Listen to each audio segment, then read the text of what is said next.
এসেছি, আগে আমি এসেছি, দেওয়া গিয়েছি, তাছাড়া বাবুরমঠে গিয়েছিলাম বাবুরমঠে। তো সেখান থেকে যেরকম একটা সাড়া পাচ্ছি সমস্ত বাংলার মানুষের কাছে বুঝতে পারছি দিচ্ছে তার প্রতি মানুষের আস্থা আছে। এইবারে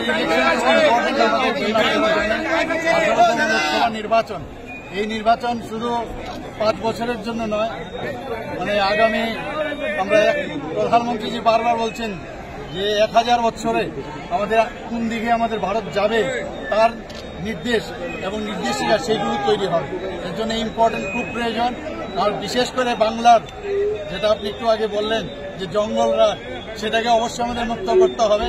এবং আমি নিশ্চিত যে এখানে যে 42টা যে আমাদের আসন সংখ্যা আছে তার মধ্যে আমরা 30 থেকে 32টা আমরা আসন পাবো। পাশের রাজ্য থেকে যখন পশ্চিমবঙ্গের খবর শোনেন, নির্যাতনের খবর শোনেন,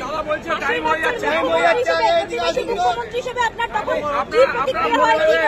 কি হওয়া উচিত? কি বলবো, এর থেকে দুঃখের বিষয় আর কিছুই হয় না। আমরা দেখছি এখানে যেখানে মাননীয় প্রধানমন্ত্রীজি নারী শক্তিকে আরো শক্তিমান করার জন্য যেভাবে উনি চেষ্টা চালাচ্ছেন, এখানে আপনারা সবাই জানেন যে উনি আমাদের মাননীয় প্রধানমন্ত্রীজি যেভাবে একটা আনলেন নারীদের উত্তরণের জন্য, 3% রিজার্ভেশন পার্লামেন্টে এবং আমাদের বিধানসভায় সব দিকে নারীদের